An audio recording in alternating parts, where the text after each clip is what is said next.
لا تنسوا الإعجاب بالفيديو والاشتراك بالقناة وتفعيل الجرس.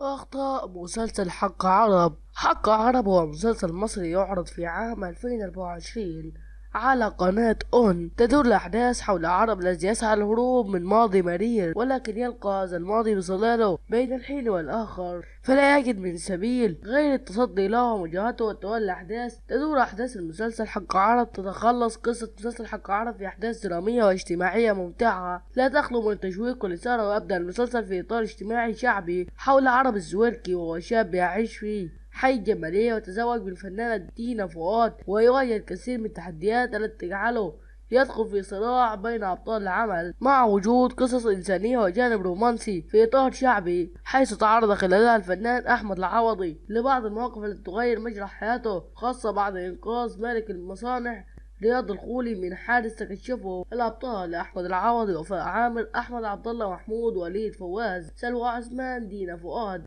أحمد صيام، محمد أحمد ماهر، دنيا المصري، أحمد عبد الله، كاروين عزمي، رياض الخولي، منذر مهران. حيث أن أخطاء المسلسل كانت كثيرة، منهم لقطات أخطأ فيها منهم المخرجين أيضا، حيث وصف الجميع الأخطاء التي وقع فيها الممثلين هي أخطاء إخراج فقط، وهي أخطاء بسيطة لا تحتاج إلى ضجة.